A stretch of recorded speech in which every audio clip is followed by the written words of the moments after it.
Berarti ya mau diadmit pas jam 2 ya? Apa jam 2 jam 11 ya? Oke, jam 2. Yes.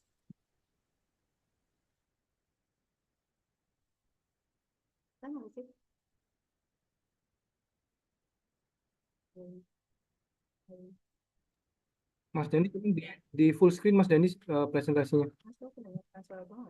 Saya Mbak sudah Kris, minta ya, tolong di full screen ya. saya sudah live di YouTube.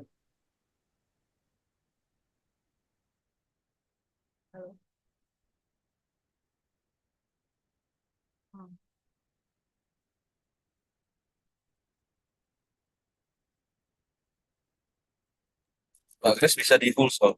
Aman. Ini aku berarti ya.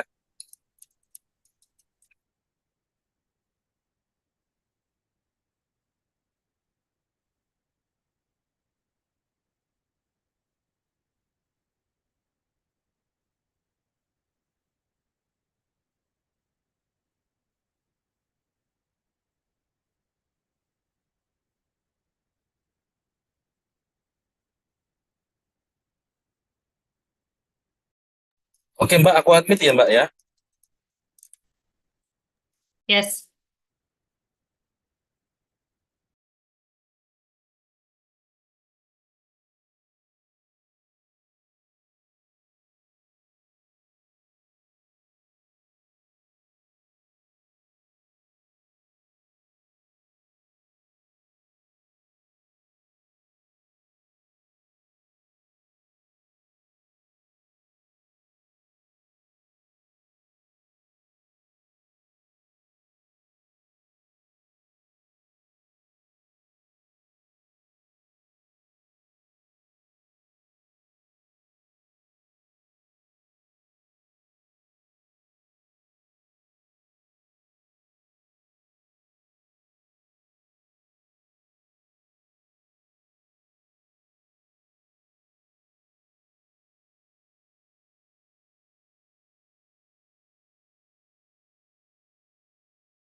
Okay.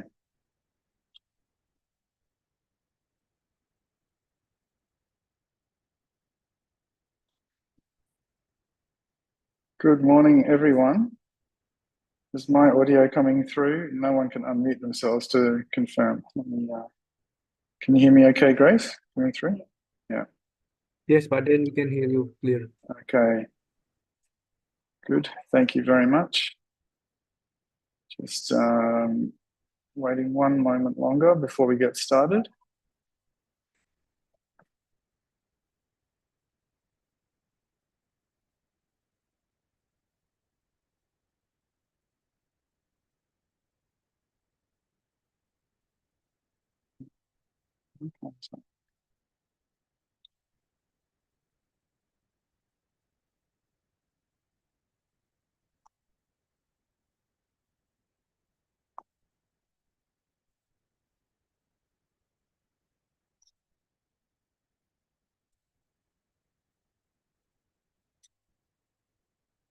All right. Good morning, everyone.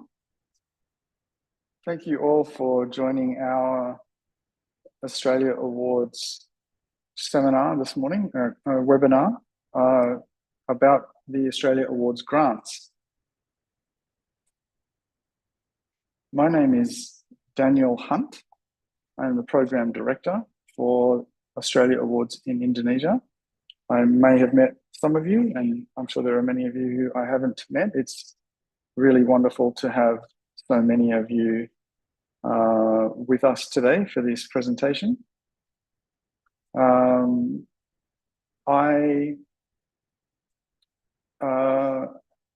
I'm really pleased to be able to share with you today information about the grants that are available through the Australia Awards program. Excuse me a moment. My computer is just causing me a little glitch. Please bear with me.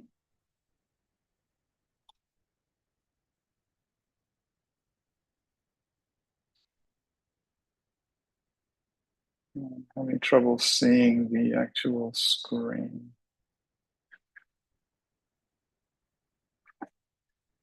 Okay.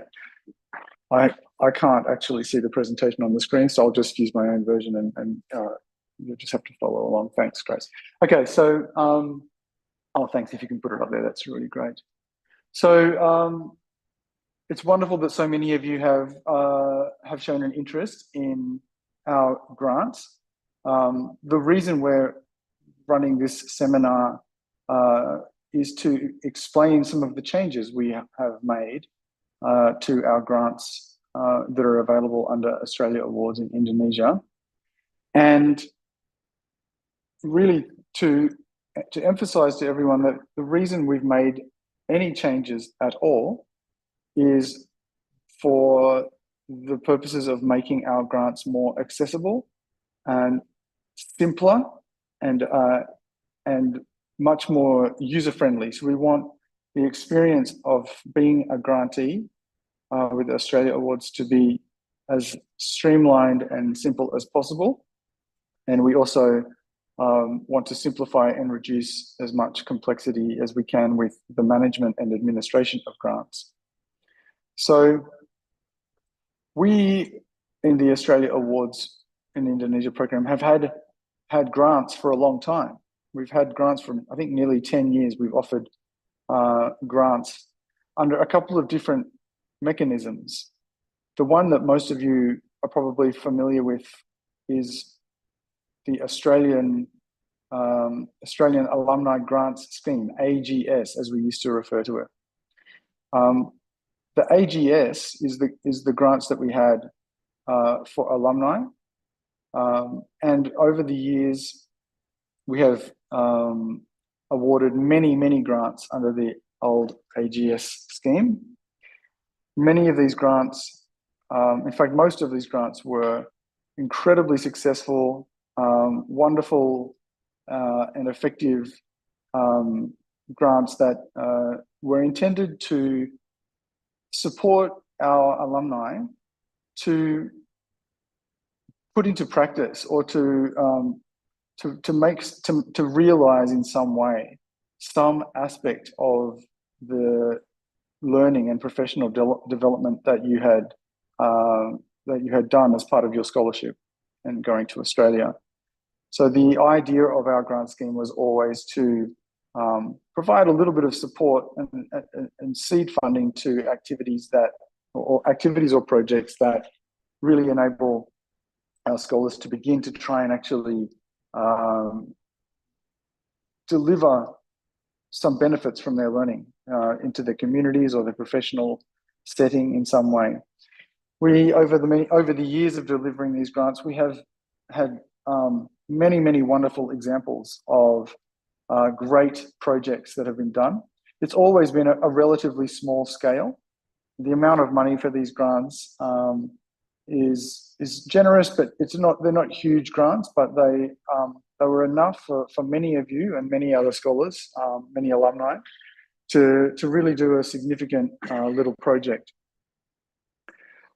At the same time as we have been offering the alumni grant scheme for many years, we've also had two other small mechanisms which are also effectively grants. Many of you may have heard of the Alison Sudrajat Prize and the Hadi Susastro Prize. These were two effectively grants as well, and the Alison Sudrajat Prize was awarded through the scholarship selection process to a number of hand-picked recipients. So people never applied for the Alison Sudrajat Prize. They were just awarded the Alison Sudrajat Prize. The Hadi Susastro Prize was targeting PhD scholars who were studying in Australia, and that was awarded through a proposal process. So PhD scholars were able to apply and submit proposals for that. And then, of course, for the alumni grant scheme, we would have, in the past, we had 2 rounds per year, and people would apply for an alumni grant scheme. So effectively, we had 3 different grants types, but they were all administered in a completely different way. They had different rules and entitlements, different target groups, and a different timeline and different mechanism for applying or trying to obtain one of those grants. For the alumni grants scheme, over many years of implementing, we found that the grants became increasingly complex over time. The administration of the grants became increasingly complex. The requirements and processes for reporting, acquitting, and conducting monitoring and evaluation for the grants became increasingly complex. So that we found in some cases that the experience of being a grantee actually could become somewhat frustrating in terms of having to deal with the administration of the grant. This only, I think in the majority of cases, our grantees were brilliant and had no problem and there was no issues, but we did sometimes find that our processes would be just overly complex and caused a burden. And the intention of our grants is to foster a positive and effective alumni network. So we did not want to have a grant scheme that was making life difficult for our grantees. So the combination of these things, the fact that our grants were increasingly complex to administer, and the fact that we had 3 different mechanisms that were all operating differently and was confusing for everybody, we have decided to adjust and essentially reboot our Australia Awards grants with a focus on simplicity and minimizing complexity and trying to make things as easy as possible for all of you as scholars or alumni to try and access some support from us. So I will present to you now a few slides that very succinctly capture the new grants model. Thanks, Grace. And I won't speak for very long because the purpose here is simplicity. So I should be able to present this in a fairly quick and simple way. And then we will open up to, we will look at comments that come through on the chat and try to respond to those. So we're no longer calling our grant scheme the Alumni Grant Scheme, AGS. That acronym is gone now.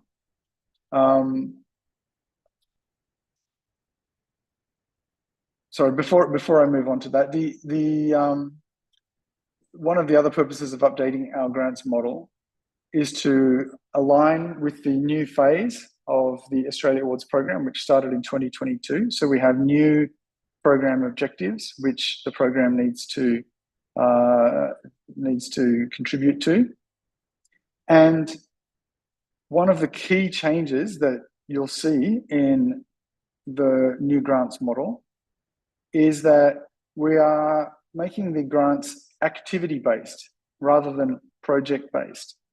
So this is a really crucial point, which everyone will need to understand and which we'll need to work with you to clarify. And I expect there may be some questions about this today. But in the past, our grants were like mini projects. Some of them had multiple phases, multiple inputs. The funding required multiple tranches of payments to be made. So in effect, Australia Awards in Indonesia had become almost like a mini donor organization, and our grantees had become mini project managers. And this was partly what was contributing to the complexity. It was the fact that we were trying to deliver funding for projects, and projects are more complicated than just activities. Projects are really, activities are really a subset of projects. So what we're trying to do with this new grant model is focus on only funding activities rather than longer, more complex projects. So the grants administration is going to be streamlined as much as possible for grantees and for AAI. The grants will be selected by a selection committee that is formed by staff from the Australian Embassy or Australian consulates. There'll be no restrictions on the number of grants that people can apply for.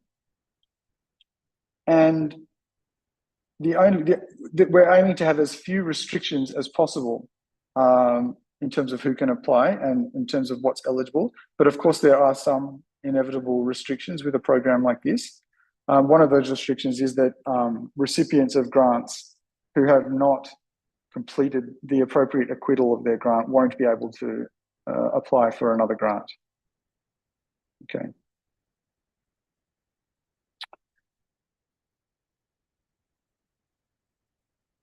So, just waiting for the next slide to come up.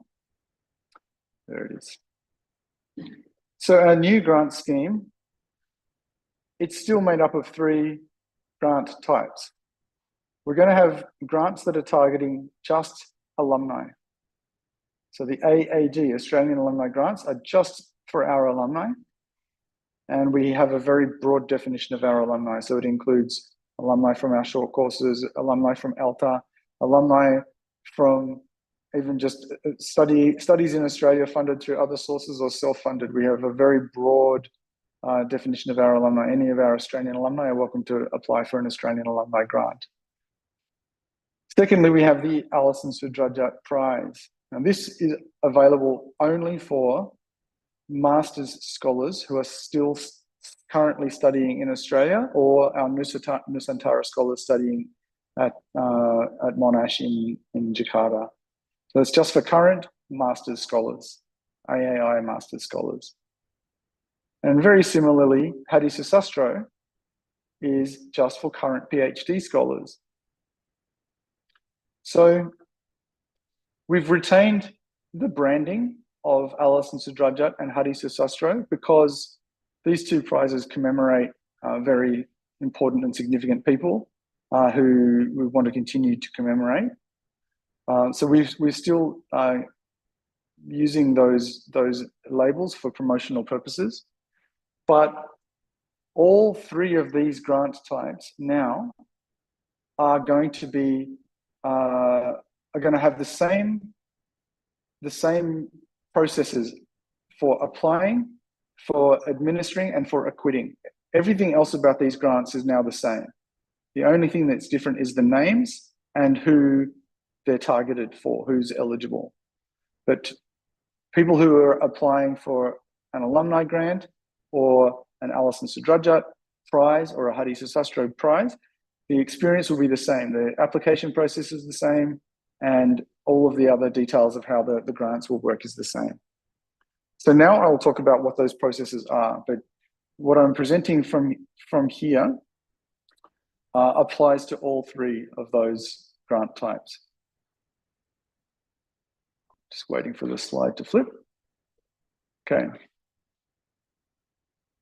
So the objectives of these grants, as I've already alluded to, is for scholars to apply new knowledge and skills within their organizations and professions, to strengthen and leverage their networks, to take up leadership opportunities, to strengthen connections with Australia, and to collaborate with one another. Fairly general objectives that are similar to also what we applied under our previous grants model. Next slide, please. So there will be 3 application rounds every year. This is more than we had before. We had 2 application rounds in the past for our alumni grant scheme.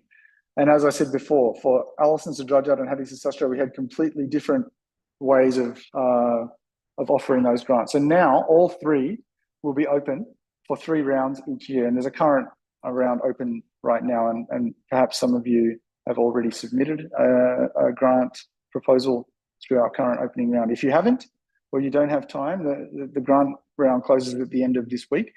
If you don't have time, don't worry, there will be another grant round very soon. So there'll be 3 every year. We want to limit as much as possible the rules around who's eligible and what kind of grant proposal is eligible. We encourage everyone to submit your best ideas, but please do remember the focus to keep it activity-based rather than project-based. We are not even specifying the size of the grants that are available. We will consider grant proposals for any amount, but proposals in the range of 3,000 AUD to 10,000 AUD will be preferred. So we have a preferred range for the size of the grant. We want grants that are roughly $3,000 to $10,000 in size, but we will consider and accept grants that are outside that range. So grants for just a very small amount of money to do something very simple, we're happy to consider, and also grants for a larger amount, we will consider. We're not going to just rule your proposal ineligible just because of the amount of the grant. We're interested in your ideas. We're interested in the thoughts and the activities that you've got in mind. Funds will be dispersed as much as possible through payments direct to service providers or reimbursements to the grantee. We can do advances to grantees in cases where that's necessary, but it is our preference to avoid as much as possible paying advances and to focus as much as possible on paying reimbursements or paying direct to service providers. Why? The reason for this is back to our focus on simplicity. In order to avoid grants becoming complex and difficult to administer, one of the best ways to keep things simple is to avoid the need for making advance payments, because advance payments need to be acquitted. And once acquittal processes are involved for advance payments, some of the administration can become more complex. It is far simpler to administer a grant where most payments are made either by us direct to a service provider, or if the grantee is able to purchase the agreed service or goods or service themselves, and then we just reimburse based on the quitancy for the goods or services produced. So for an example of this would be if a grant activity was to undertake travel to attend a conference, our preference would be for the grantee to arrange and purchase their airline tickets and their accommodation, or to book their accommodation.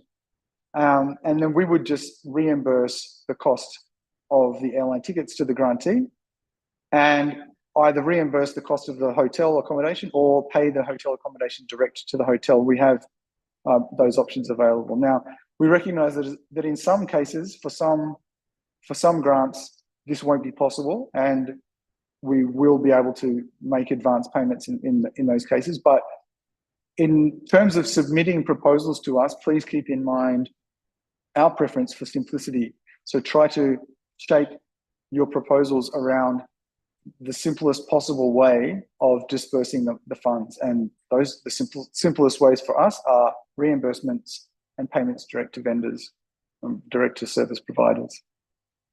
Next slide, please.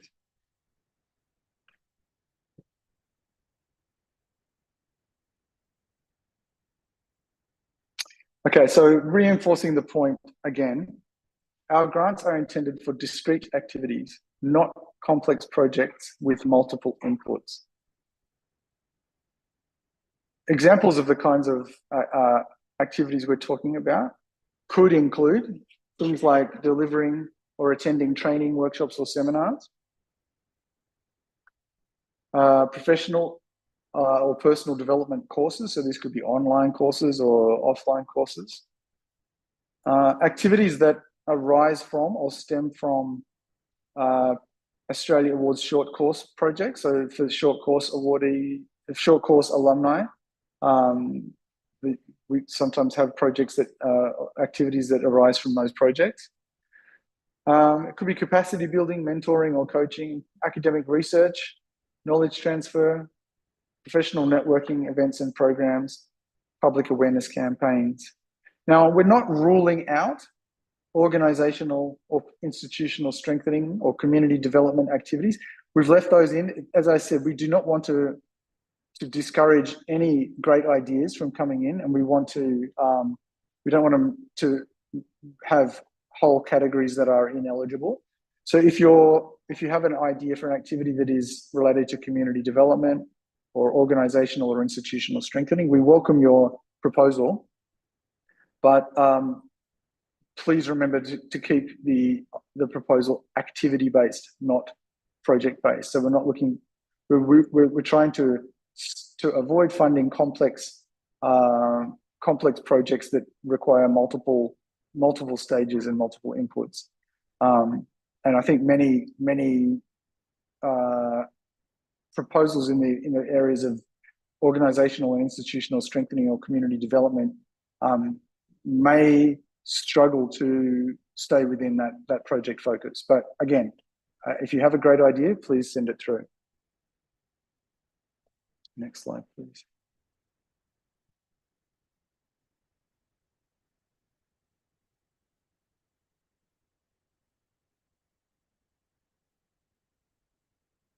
Just waiting for the slide to turn. A bit of a delay. Thank you there.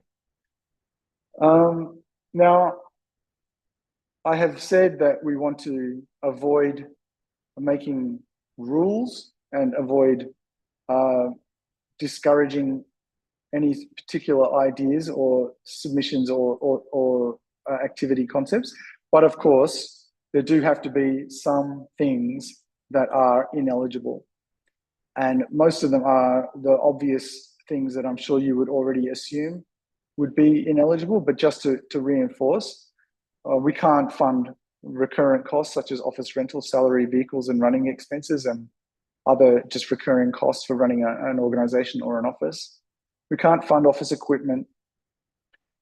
We can't obviously fund an activity that is already receiving funding from another source. However, we can fund things that are complementary to activities funded from another source. But we obviously must avoid any kind of duplication of funding. We cannot fund personal items not directly relevant to the grant activity. We can't repay loans or unacquitted amounts from previous grants. And obviously only costs that were incurred after the grant was already approved are eligible. Next slide, please. There's a few more ineligible areas of funding. Fixed assets such as property, land, buildings, and major assets. Construction. Anything that's contrary to the interests of Australia or AAI or Indonesia for that matter. Activities which are the responsibility of other funding bodies. So again, this is a bit of a grey area. We obviously will not fund something that should be part of the core funding of another organisation, but we are willing to consider ideas for funding activities that complement work being done by other organisations. So again, submit your ideas, and we will make a judgment about whether we think that your idea is complementing funding from another source or replacing funding from another source.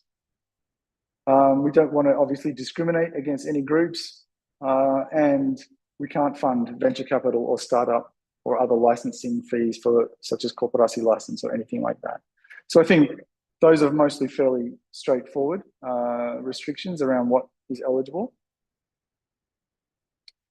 Next slide, please. So as I mentioned earlier, we have a current round open and we're planning another application round in August and then again in December, and then we will keep doing 3 each year. You can access all of the information you need via our website. You're encouraged to reapply if you're unsuccessful. And if you've already had a grant, you can apply again. You can apply as many times as you want. We will endeavour, if possible, to give feedback to unsuccessful grantees if we're capable. That will depend on the volume of grants we receive, but we will either give individual feedback if we can, or we will run more seminars and webinars like this in which we give general feedback to people about the types of grants we've been receiving and the sorts of ones that are successful. So we'll try to be as transparent and helpful as possible in terms of supporting people to submit applications that are more likely to be selected by the embassy. Next slide.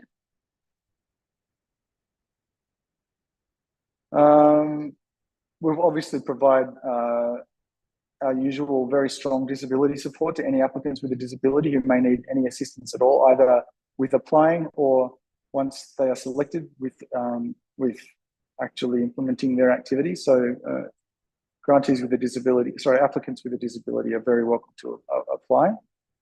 The application information is all available on our website. There's 3 different links for the 3 different grant types.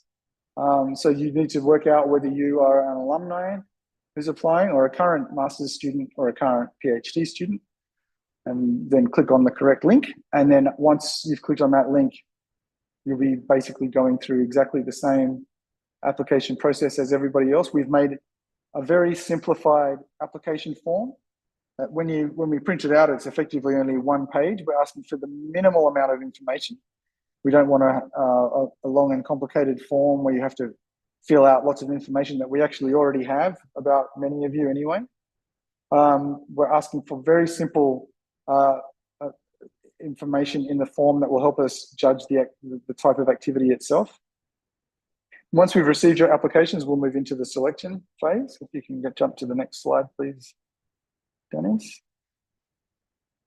As I mentioned earlier, the grant assessment committee will be made up entirely of the members of staff from the Australian Embassy in Jakarta or Australian Consulates General. So the Australia Awards in Indonesia team, my team, will not be part of the selection panel. We will simply assist with eligibility screening and supporting the selection process run by the committee. We'll endeavour to have a very quick and streamlined process. Of course, there are always factors outside our control, but the indicative timeline is our best aspiration. And next slide, please, Dennis. And these are the criteria that the embassy will use in making the selection. So does your grant idea contribute to one or more of AAI's change pathways? So you should familiarise yourselves with our change pathways, and that's all spelled out on the website for you to look at. But you need to articulate how you're going to contribute to the change pathways through your idea. We want applications or proposals that identify a clear timeframe and specific endpoint. So this is back to the point about activities, not projects. We want if it's an activity, it should have a very, very clear and short time frame. It's going to be delivered quickly with a clear and specific endpoint. It's not going to drag on. It's not going to need to be extended. It's not going to take months and months to implement. It's just one activity.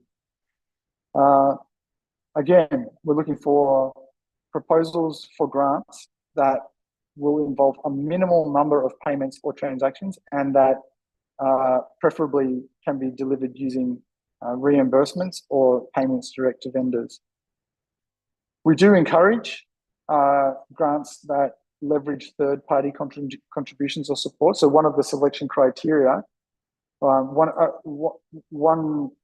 way to have your grant proposal be more preferably viewed by the assessment committee is for you to show how you're leveraging funds from other sources or other contributions, or possibly even your own funds. If your activity in some way involves the Australian Embassy or Consulates General, that will be favourably viewed under the selection criteria. Again, if it stems from an AAI short course award project, that's viewed positively. If it generates continuity from previous grants, that will also be viewed positively. So here is a way that you can, over time, possibly succeed in getting more than one grant, and the activities are linked. So it can start to take the shape of a project, but you need to just, any idea for a multi-stage, multi-input project, you need to be able to break it down into activities, and those activities need to be able to be implemented as standalone activities with no guarantee of the next activity being funded. But if we do receive proposals that are linked to a previous successful grant, that will be viewed favourably by the selection committee. Of course, as always, we want things that are going to generate positive public relations material, social media buzz, and that sort of thing. So you need to be able to show in your application how your activity will do that. We want, as much as possible, things that expand the alumni network. So if your activity involves other alumni or involves expanding our alumni network, reaching out to other alumni, that's a great feature as well. And of course, the selection committee will be scoring down any proposal that involves unacceptable levels of risk for the grantee or for the government of Indonesia or Australia or the AAI program. So think carefully about anything risky in your activity proposal. I believe that might be our final slide. It's just one last thing. There's plenty of resources you can go and look at on our website. And that's the end of my presentation about our new grants model. We are very, very much hopeful that this new way of doing grants will be a much better experience for all of you. As someone submitting a proposal, we hope just the easier way to submit a proposal makes the experience better for you, because it's easy to submit a proposal. The proposal form is much simpler. It doesn't involve a lot of complex documentation to submit a proposal. If you have an idea, you can just put it to us. Now, many of your ideas obviously will be rejected. We're sorry, we obviously can't fund everything, but submitting a relatively simple application and having that rejected is a lot better than submitting a complex one and having that rejected. So we hope that the experience for applicants, whether you're successful or unsuccessful, will be better under this scheme. If you are successful as a grantee, we hope that the experience of implementing your activity will be a lot better. We're going to require much less of you in terms of reports, acquittals, all of these things. The actual requirements for utilising the grant funds will be much, much simpler under this model. So we hope that that experience is better for you as well. And of course, part of this is also making grants administration better for us, so that the AAI team has to spend less time on complex administration and more time hopefully working with you and supporting you with your ideas. So that's the end of my presentation. Very much looking now at the chat box to see if there are any questions here. So let me see. Courses personally. Okay, so no, courses of professional development and continuing education activities are not obliged to be in Australia. They could be anywhere. Again, we don't want to place restrictions on the ideas that come in. So submit your ideas to us. The embassy ultimately will decide whether they think that that's a great idea. So I think you just need to use your best judgment and your common sense to what you're submitting. If you submit a proposal for a 3-day sun tanning workshop in the Bahamas, I think you can understand how that kind of idea would be viewed. But you know, a workshop linked to your field of study it could be in Kuala Lumpur, it could be in it doesn't have to be Indonesia, it doesn't have to be Australia. Your ideas will all be judged on the merit of the idea. So no restrictions around that.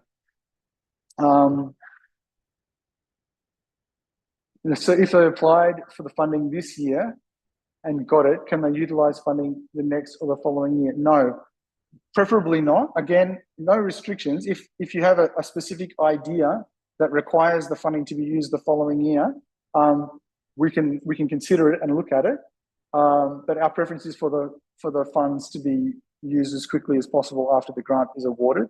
However, if the timing of our application round doesn't align with the specific idea that you have, reach out to us. Send us an email, and we can discuss other options with you about that. What would be the implementation timeline? Again, that will come down to individual ideas and individual proposals, but our preference again is for short and quick activities that are delivered in a short time frame. Any selection on the eligible course to choose from? I'm not quite sure what you mean there, Melissa. But again, we're trying not to make any particular restrictions around things. Just submit your idea, and we'll see how the Embassy Selection Committee regards that idea. But again, refer back to the selection criteria and align your activity proposal as much as possible with those criteria to try and score the highest possible ratings against those criteria. If I have received AGS before, can I apply for the follow-up project from previous one? Thank you. No, but you can apply for a grant under this new model. Can the grant be used for attending a conference outside Indonesia and Australia? The answer is yes. I've already answered that. It can be. But again, refer to the selection criteria for the likelihood of your grant proposal being accepted. If we deliver the training workshop, is it allowed to pay the fee of the instructor? So you mean if you're creating a workshop and you want to pay another an honorarium or something to another instructor? Again, no restrictions. Submit your idea. Everything's possible, but we will see as to whether that sits well against other ideas that are submitted. And again, paying a fee to another instructor, you would need to articulate how you intend to pay the instructor. If the fee was to be paid by you and we were to reimburse you, would be our preference. So again, think about making the payments under the grant as simple as possible. Could you paste the application links in the chat, please? I think someone's already done that. Thank you, Mas Sigit. Alendra asks, is there any timeline for the notification of successful application for the first round? I think we had the timeline up on a previous slide, and we'll try to make things as quick as possible. Can we have the presentation? Sure, I think we'll send that out. If we plan to undertake a mentoring coaching, how should we do to make it activity-based and not project-based? And if it's conducted entirely online, can we provide compensation? So compensation, again, I think I've already answered that. So yeah, I think mentoring or coaching, I don't want to tell you exactly how to shape your activity ideas, but I would say to have an activity based around either one or a very small number of coaching sessions. So we're not trying to fund an entire program, an entire course of study, or an entire sort of a course, I guess, would be the distinction I would make. But again, you need to articulate as best you can in your grant activity proposal. Suppose we apply the grant to attend a conference in the future, but we have bought the airline ticket months before. Is it allowed, or does it include a part? Yeah, that's a really good question. I think we would probably have to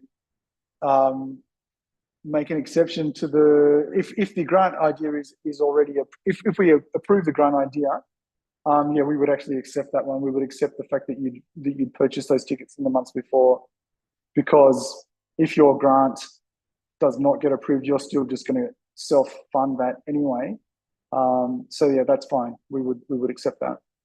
So you can submit that idea to us as an eligible idea. It may or may not be selected, but it's fine. Margarita asks, is it feasible for the intervention study that comprises numerous activities and different outcomes to be assessed in the end? I'm not quite sure what you mean there, Margarita, but yeah, I think what you mean is if you are successful in getting multiple grants, can they be assessed in the end? Well, yes, you're welcome to conduct an assessment of those if that's what you mean. So perhaps you can submit another comment, Margarita, if I haven't answered your question correctly. Wayan asks, can you be more clear about leverage third-party contribution or support? Okay, sure. So that just means if you're putting together an activity that's going to cost X amount, and some of it will be funded by maybe your institution where you work, some of it you've already received a contribution from a sponsor, or some of it maybe you're happy to self-fund yourself, and you're just asking for AAI grant support for an additional component. We would consider that to be leveraging third-party support. So it's just about having gone and managed to obtain support from multiple sources. So we're actually contributing with other sources to an outcome. So a simple example would be is if you're running a workshop and you've managed to convince the hotel to give free or discount accommodation, and your employer's happy to fund your travel, but you're just asking for our support to pay the honorarium for presenters or something like that. So we're just contributing to one part of an activity rather than the whole activity. Alfin, I think that says, is if I would like to conduct a training class and invite a prominent or skillful speaker, is it ineligible? No, it's not ineligible. Submit the idea. We'll see if it is selected. I'm in Singapore under Oz for ASEAN Scholarship. Am I eligible? Yes, you are eligible, Joe. So please do submit something. Luki says, can I apply by myself or should I apply in a team? Apply as an individual, but you are welcome to work with the team and implement the grant in a team. So that would be fine. If the idea is to work with other alumni or working with a team of people, that's great. That's fine. Go ahead, but just submit it as one person. Thanks for the helpful information. Can unsuccessful applicants receive feedback on the reason? Yes. So as I said before, we will aim to give some feedback depending on the volume of applications we receive. We'll either do that individually in person, or if it becomes too difficult for us, if we simply don't have the resources and for the number of grants, we'll give out some general feedback and then perhaps run more coaching sessions and more detailed coaching online sessions. Can the grant be used to apply workshop conducted by Australian University? So you mean to attend a workshop at an Australian university? Yes, that would not be ineligible.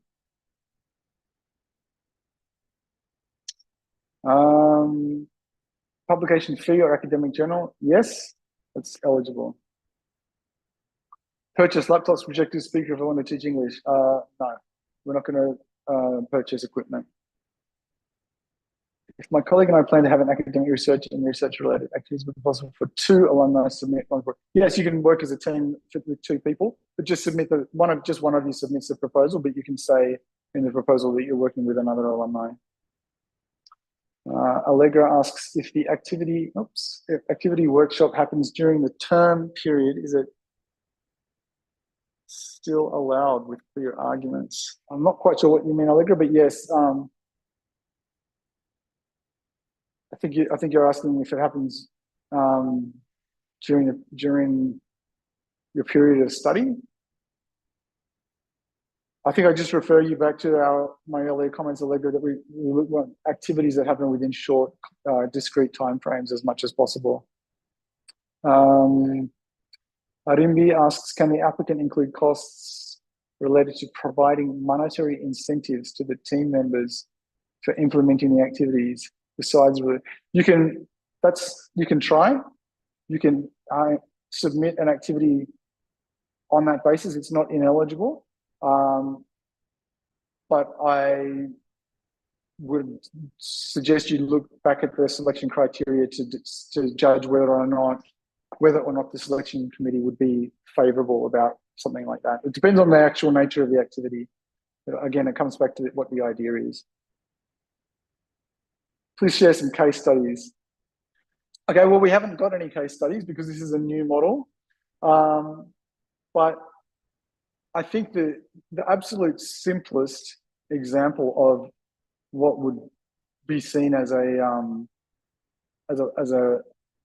good activity type under this model would be something where the activity involves some kind of application of your academic experience that either further enriches your personal or professional development by additional training of some sort, additional professional development, or travel to attend a conference or a workshop, or even better yet, combining that in some way with an event being run by the Australian Embassy or Consulates General, some sort of networking activity involving them, or something that links back to Australian institutions, something that links your career and your work back into our alumni network or Australian institutions. So, you could. I imagine people submitting proposals for activities that could involve reconnecting with your alma mater in some way, or reaching out to other alma mater of other alumni to implement workshops or attend or activities in some way linked to the institution you studied at in Australia. Allegra asks, what would be timing for grant opening and deadline of implementation? So we have a grant application open at the moment, Allegra, if you go to our website, and the deadline of implementation will depend on each individual grant. Riyadi asks, could you give real examples? Yep.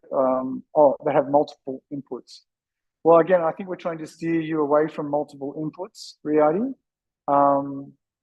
But so, a project is like, for example, a community development project where the intention is to work with a community, so for example, work with a group of farmers over an extended period for two harvest seasons on improving their harvest yield through application of new technologies. And it's going to require a number of workshops at the beginning and then visits to support the actual application of the new technology for the harvest, and then supporting the harvest process itself, and then research after the harvest is done to analyze the effectiveness of the new methodology. All of those, that whole kind of approach would be a project involving multiple inputs. It would take several years or at least a year, and it needs multiple visits to the project site. That's what we're talking about when we talk about projects. Whereas an activity would just be one element of that broader project. Now, we realize that this constrains people from thinking in terms of projects, because we're not going to commit up front to supporting a series of activities that would that would have the same outcome as a project. But that's just the nature of the way this grant model is changing. We are shifting from a project-based model to an activity-based model. Atika asks, is it possible if the activity to involve the government, and if so, is there a certain limitation or restriction of what could be done? No, we're welcome. We're happy to involve activities that are implemented by our alumni or scholars who are government employees. That's great. I just refer you back to our restriction. Please don't submit activities that for something that your agency normally funds already funds, or we're not going to replace something that another agency or government organization already funds. So, but if your idea is to get a grant that complements or in some way enriches a government activity, that's fine. That's great. Christine asks, when we apply for this May round, shall the proposed activity be conducted in June to August? Again, we'll judge it by each activity, but that would be a really good time frame to aim for. Try to aim for the activity to be implemented as quickly as possible after this grant round. But again, that's not a hard and fast rule. That would be a good thing to aim for, that time frame. Widiarini asks, if I want to conduct activities with several kindergarten teachers, can they receive some amount of honorarium to conduct teaching? Yep, feel free to submit that idea. It's not ineligible. Can we send more than one proposals under the same name? Sure. Is it mandatory for activities to involve Australian Embassy Consulate General? No, it's not mandatory. Could the end product of the activity be commercialized, sold to the general public? Potentially, yes. It's not something that we will rule out and make ineligible. But again, think about whether or not a selection committee that's made up of Australian embassy people or consulate general people would be likely to approve that grant. So, but feel free to submit the idea. Again, one of the reasons for making the application form really easy is that it's pretty easy to submit an idea. It doesn't cost you a lot to submit the idea, even if it's rejected. Christina says, hi, Daniel. Thanks for the valuable information. Would you please provide more information on a few questions below? Does it mean the activity timeline should not last more than 3 months? No hard and fast rule on the timeframe, just as the proposals for activities with shorter timeframes will be reviewed more positively than those with longer timeframes. So that's as specific as I can be on that question, Christina. There's no hard and fast rule though. How do we collaborate, approach the Australian Embassy, Consulate General and other DFAT funded programs? There's lots of ways. The embassy's running events and activities all of the time. So try to follow embassy social media. There's all sorts of different activities and ways that you can get involved, and we can certainly share more with you about that. Abdul Rahman asks, sorry, we missed Sahirman. Can I apply 2 projects at the same time if it's allowed? Okay, so yes, you can apply for 2. There's no maximum amount that you can apply for each grant. But as mentioned earlier, grants within the range of $3,000 to $10,000 are going to be considered more favorably. Johan Fahri asks, on your presentation, there's no fixed asset. Oh, how about software subscription? I think you're right that we haven't ruled out subscriptions and software costs. Feel free to submit that idea. Just again, I refer you to the selection criteria. Abdul Rahman asks, sorry, I missed your explanation. I've lost it now.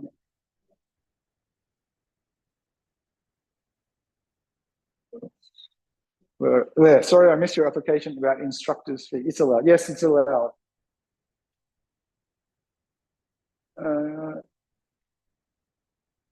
I think I've answered that one. One alumni can submit more than one. Yes, but please don't Mbangiri us with thousands and thousands of applications, or we might start to get annoyed. If I empower craftsmen in my SME business and I want to apply to Etsy for sales platform and create a website, can it be funded? If there's an exhibition to showcase product, can it be funded?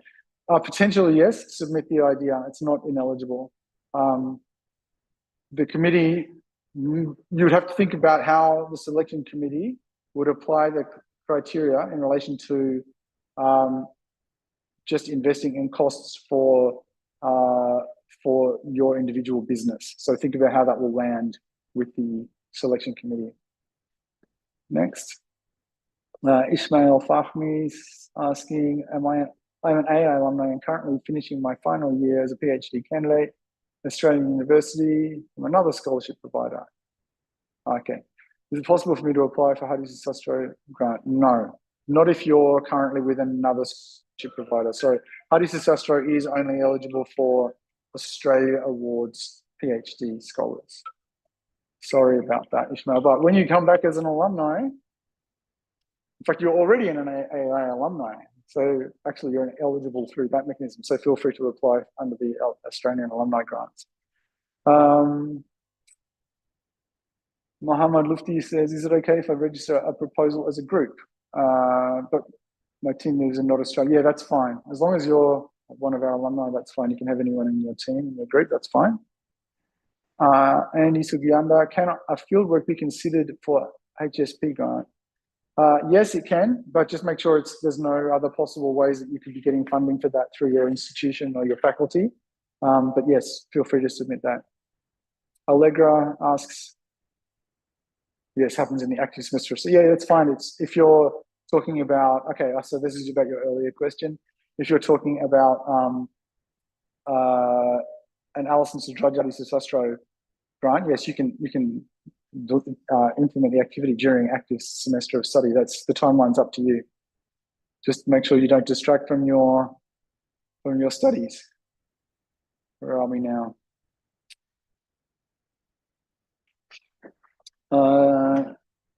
Jody Hapsoro, how many applicants are accepted per batch and what's the average acceptance rate? We don't know.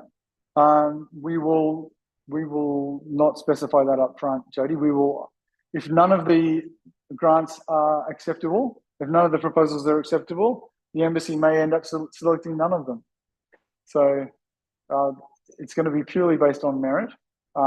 We have a budget, an overall budget for grants that's available over the course of the current phase of AAI, but we will not disperse grants just for the sake of dispersing the grants. We're only going to disperse for quality activities. So there's no specific number per batch or acceptance rate.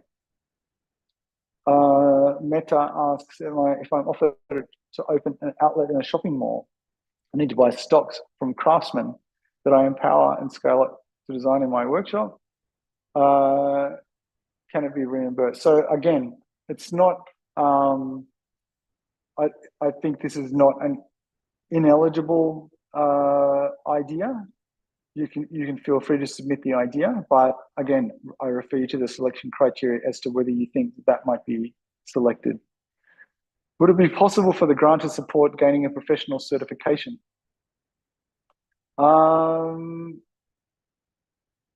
It's not ineligible, but I think it's unlikely to be approved again because it won't be. It's not really. It doesn't fit the idea of a short, quick project. A short, quick activity. Professional certification is potentially a much longer process than that. So feel free to submit the idea, but again, I refer you to the selection criteria. Can the Jerry asks, can the extended collaboration in a form of research activities with former PhD supervisors in Australia with the area of interest in to be funded?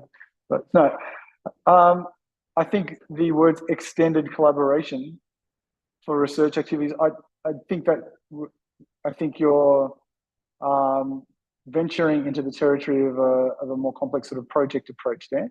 So it's not ineligible, like I say, we want to encourage people to submit their ideas, but I keep referring you back to the project versus activity-based approach. Think about activities.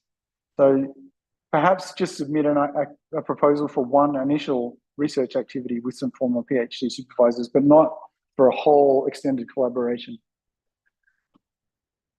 Elisa, asks, does it have to be an ongoing project, or can it be a new initiative to be run in the next couple of months? It could be for something related to something that's already started and ongoing, Elisa. It doesn't have to necessarily be something new, but again, we're not going to be replacing funding from another source or funding something that should otherwise be funded through other means. So you need to submit the specific idea and see how the selection committee reacts to it. Alia, regarding the activity timeline, to conduct research, we're required to obtain ethics approval, which may take 3 to 4 months. In this case, would the grantee be eligible for extension on the timeline? Yeah, that's a good question. If you're clear about that timeframe in your activity proposal, it's an eligible proposal to submit. So there are going to be some cases where the timeframe, the activity might take some months to be completed, but the activity itself that's being funded should happen within a relatively short time frame. So in this case, you would be saying that you're going to conduct some research, but you're going to have to wait several months for the ethics approval. But once that ethics approval comes in, then the activity of the research that you're doing would be done within a fairly short time frame. So I think we'd be able to accommodate that. Siska asks, I would like to apply as a team between 2 government agencies. Could you do so? Sure.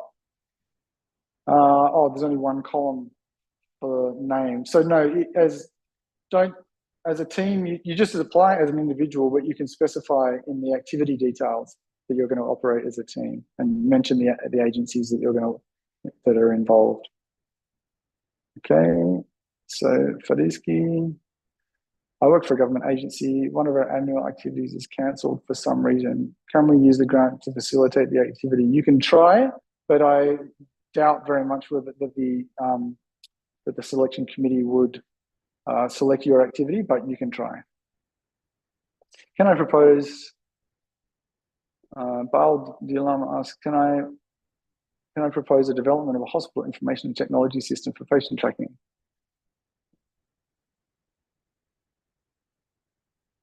Sure, you can propose it. I can't guarantee whether it will be selected.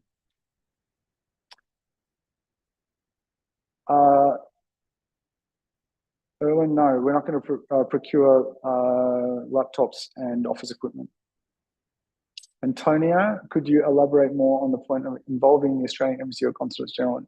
So yes, the Australian Embassy and Consulates General run many different alumni engagement and public diplomacy activities in many different settings. So they have lots of different ways of networking and making contact with alumni. And then, so I encourage you to sort of be part of their networks as much as possible. And then through your connections with those networks, look for potential ways of collaborating. So it's about forming relationships with relevant staff at the embassy who work in fields related to your field of study. Dedi, I am an employee who works at a drinking water processing company. But can I take part in this project individually, such as providing education applications? Well, Dedi, if you are an Australia Awards, if you're an alumni of Australian Studies, if you're an alumni as defined on the material on our website, then yes, you can take part in this grant scheme. But if you're not meeting that criteria, then no. Novi, I noticed on the application form, you need to indicate the location on which activity is conducted. If it's online, how should we fill this? So how should they fill that one out, Grace? Is there an option for online? Hmm? Yeah, we'll adjust that to, there's an online option there. Thanks, Noe. Thanks for pointing that out. We can make that, we can adjust that. But if it's not, it doesn't matter too much. If you just put your home base as the location, it's fine as well. We'll understand that it's an online activity. Chat box will be closed at 12:15. Please type your question as soon as possible. Oh, sorry. Thanks. That's okay. Can we change the timeline of our activities, or must be implemented as per on the submitted proposal form? Okay, everything's adjustable as we go, but a strong preference would be to not have to make constant adjustments. So this would be something that would be assessed as part of your project, as your activity proposal. If it's an activity that is likely to be subject to delay, it's probably less likely to be selected in the first place. So a good activity would be one that's got really clear timeframes around it. The timing is unlikely to slip. Thanks, Veriska. Ellie Mae, what is the longest time of the project to be completed? I'm not going to specify that for Ellie Mae. There's no specific answer to that. But again, I refer you to the general preference for short, sharp, quick activities. When will the announcement of the result be? I refer you back to the timeline that we submitted earlier there. Are we allowed to conduct a seminar or a training activity? Yes. Adinda, on publication materials, are there certain regulations on the insertions of AAI? And yes, there are. If there's publication materials, we'll communicate with you directly about that if that case comes up. But there are requirements around that. Can an alumni grant be used for research? Yes. Can we have this chat Vox Q&A in the link shared to our email awake for the grants? I don't know, because that all sounds very complex computery stuff, which someone brilliant on my team will either be able to do or they won't. So I'll leave that to them. How about creating a simple website? Can we use the budget on the website creation? Potentially, yes, submit the idea. For those wondering how we can collaborate, here we go. Thank you. Welcome. Thanks, Daniel. You're welcome, everyone. What else have we got? Ken, that's it. Oh, that's the end. The chat's closed. Okay. Well, thanks, everybody. I hope that was useful. I hope the grants model turns out to be an improvement on our previous model. It's a bit of an experiment for us, so please be patient with us and be kind and understanding with us as we try to roll out this new model. The intention is, as I said before, to make it as easy as possible and simple as possible for everyone. So let's just hope it works. Let's work together to make it simple and work. And we'll run more of these seminars in the coming months, learning from the first round that we're doing now, giving some feedback to everyone. And again, everyone, good luck with submitting proposals. Be patient. If your idea is rejected, don't worry. Try again. Try to refine it.